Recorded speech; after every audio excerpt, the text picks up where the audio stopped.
Good evening. I am Elijah Williams, and today I will be speaking on the topic Black Women and Drug Offenses. So, to start off, I will be talking about drug war. In 1986, when I was coming of age, Ronald Reagan doubled down on the war in drugs that was started by Richard Nixon in 1971. Drugs were bad, fried your brain. Drug dealers were monsters. The sole reason why neighborhoods in major cities were failing. No one wanted to talk about Reagan economics and the endings of social safety nets, the defunding of schools, and the loss of jobs across America. Jay-Z. President Richard Nixon, drug war is the most respected cultural critic, like hip-hop music. Public policy needs an effective approach. Even as Black Americans were pushing for adequate citizenship in the civil rights movement, legislators were rising into figures to examine cultural deviance as a conflict approach for public view. Instead, they could have turned public awareness a part of fundamental awareness forcing Black poor communities. Jay-Z remembers being identified as a monster in his own neighborhood. But he wasn't alone. Leaders and women were identified as monsters as well. President Reagan had turned Black women into welfare queens in the 1980s. It was manageable for Americans. It was manageable for the American public to believe exaggerated titles in popular movies and blaming Black murders as the problem of social and economic decline through the plague of crack babies. For example, Halle Berry in Losing Isaiah. She's an example of having a crack baby and letting drugs take over her. It seemed to show the living and shouting and suffering present evidence of unhealthy Black women turns into a media production about Black women. Hustle becomes a sole villain in drug addicts' lack moral fortitude. In the 1990s, incarceration rates in the U.S. blew up. Today, we incarcerate more people than any other country in the world, Jay-Z. In some states, women can be arrested if prohibited drugs are in their system when they are giving birth. And also they can be arrested. Instead of not being offered drug counseling or prenatal care, these women are put into prisons or forced into, or the women are forced into situations they can't get themselves out of. Many states have a large decline in poor women asking for prenatal care. About 70% of these women are charged with fetal abuse are Black women. Also, Black pregnant women are sent off to jail. Nobody is responsible for the part that is exposed constantly to have permanent impacts on health and life result of the mothers and children who suffers from poverty. Nearly a fourth of American youth live in poverty. Black babies are more expected to be born into poverty, more expected to die in their first year, and more expected to experience health outcomes of poverty for a lifetime. In 2005, a statement was released by Save the Children, who also placed the United States last to improve communities for parental health results, mainly because of the genetic differences for Black women. The war on drugs exploded the U.S. prison population, disproportionately locking away Blacks and Latinos, Jay-Z. The prison population collapsed, and the results of the report were not gender neutral. The conflicts on drugs were mainly harmful for Black women. Even though the total number of men behind bars is larger than the total number of women, the rate growth for women has been faster. Most of them are Black women. There are nearly 60% of women who are mothers who are caring for children before their sentencing. Black women being incarcerated has an overwhelming impact on Black children as well as their communities. Most women in federal prisons are serving time for nonviolent crimes, often known as conspiracy charges.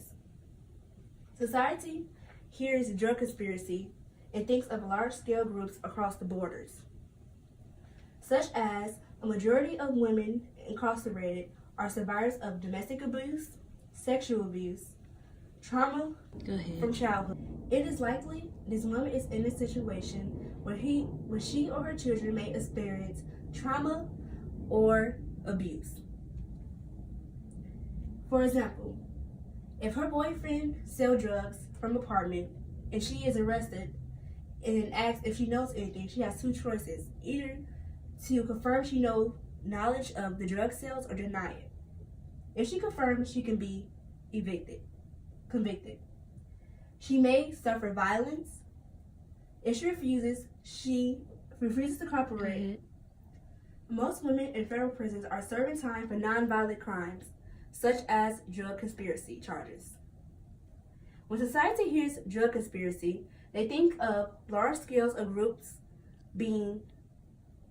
working across borders, such as a majority of incarcerated women are survivors of domestic abuse, childhood trauma, and sexual violence. It is likely this woman is in a situation where she has experienced trauma or abuse to cause her to be this way. If her boyfriend sells drugs from an apartment and she is arrested, she is asked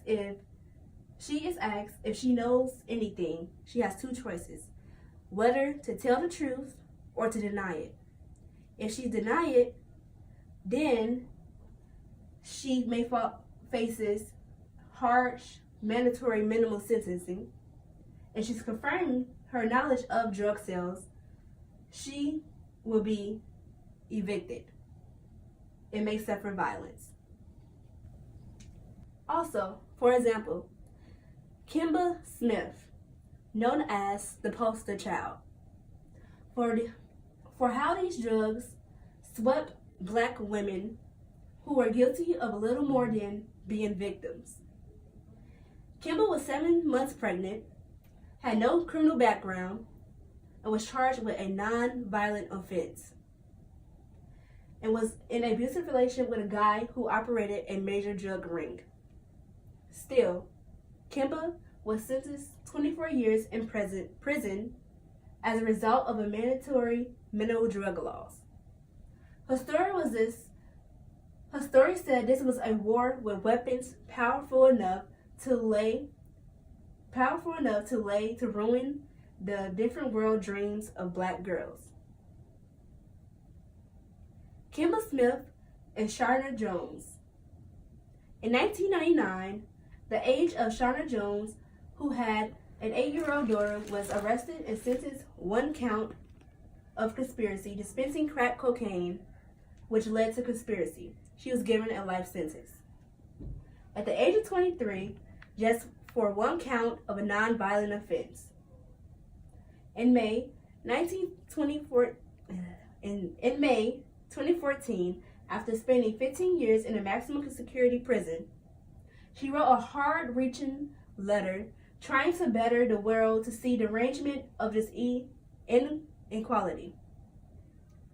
She stated, "There is no reduction, no good behavior that will reduce my sentence or allow me to return to my society. I know that unless President Obama or one of his successors commutes my sentence, I will die in prison."